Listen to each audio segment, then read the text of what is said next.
সময়টা ২০১৮। সেই সময় আমি ক্লাস 6 এ পড়ি। সদ্য ভর্তি হয়েছি আমাদের এলাকার নতুন সরকারি হাই স্কুলে। জানুয়ারি মাস থেকে নিয়মিত ক্লাস শুরু হলো। স্কুল মানেই পড়াশোনা, খেলাধুলা, নাচ, গান, পিটি সব মিলিয়ে একরকম চেনা পরিবেশ। পিটি করাতো যে ছেলেটা, সে ছিল স্পোর্টসের দায়িত্বে। তাকে প্রথম দেখাতেই আমার ভেতরটা কেমন যেন অদ্ভুতভাবে নেড়ে উঠেছিল। যদিও তখন জানতাম না ভালোবাসা কাকে বলে। আমি তো তখনও 6 এ পড়ি, ছোট্ট একটা মেয়ে। তবুও অজান্তেই চোখ চলে যেত তার দিকে। তাকে যে একবার দেখার জন্য হলেও স্কুলে যেতে মন চাইতো। সে তখন ক্লাস 10 এ পড়ে, সায়েন্স গ্রুপে। এভাবে কিছুদিন চলে গেল। সময়টা তখন 2019। আমি ক্লাস 7 এ উঠলাম। আর সে এসএসসি পরীক্ষার্থী। তার পরীক্ষা শুরু হলো, শেষও হলো। রেজাল্টের দিন আমার কেমন যেন আলাদা একটা ভয় কাজ করছিল। যেন নিজের রেজাল্ট। যখন জানলাম সে 4.94 পেয়েছে, আমার মনটা ভরে গিয়েছিল গর্বে। এতটাই পাগল হয়েছিলাম যে তার এসএসসি রোল নম্বর পর্যন্ত সংগ্রহ করে রেখেছিলাম। তারপর ধীরে ধীরে দেখা হওয়া কমে গেল।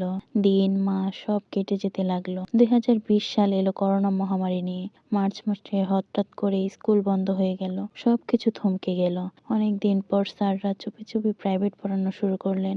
আমিও প্রাইভেট পড়তে যেতাম। একদিন প্রাইভেট পড়া থেকে ফেরার পথে হঠাৎ করেই তাকে দেখি। ওটাই ছিল তাকে শেষবার দেখা। সেই 2020 সালেই। তারপর আর কখনো দেখা হয়নি আমাদের। সময় নিজের মতো করে এগিয়ে গিয়েছে। আমি বড় হয়েছি, ক্লাস বদলেছে, সাথে বদলেছে জীবন। 2023-এ আমি নিজেও এসএসসি দিলাম। আল্লাহর রহমতে পাশও করলাম। ফোন কিনলাম। তখন মনে হলো এখন তো আর আমি ছোট নেই।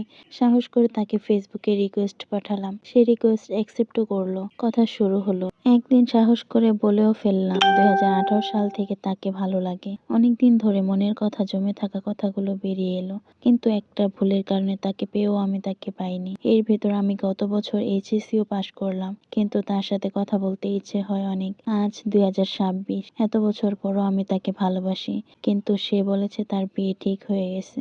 এখানেই আমার গল্পটা থেমে যায়। কিন্তু ভালোবাসাটা শেষ হয়নি। তবে অপেক্ষাটা যে এখানেই থামা উচিত।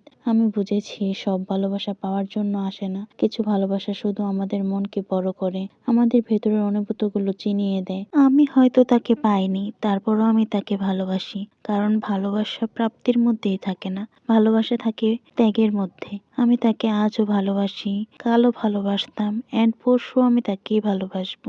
আর হ্যাঁ, আপনাদেরকে বলে রাখি, এটা কিন্তু আমার ভালোবাসার গল্প না। এই গল্পটা আমি ইউটিউব থেকে দেখেছি। খুবই ভালো লেগেছে, তাই ভাবলাম আপনাদের সাথে শেয়ার করি। দেখেন ভালোবাসা কত সুন্দর, তাই না? একজন মানুষ ভালোবাসে এত বেশি, না পাওয়ার পরও সে কতটা ভালোবেসে স্যাক্রিফাইস করছে। আর আমাদের এই জেনারেশনের ছেলেমেয়েরা কি করে, যদি একটা মেয়েকে না পায় তাহলে মেয়েটার জীবনটাই সর্বনাশ।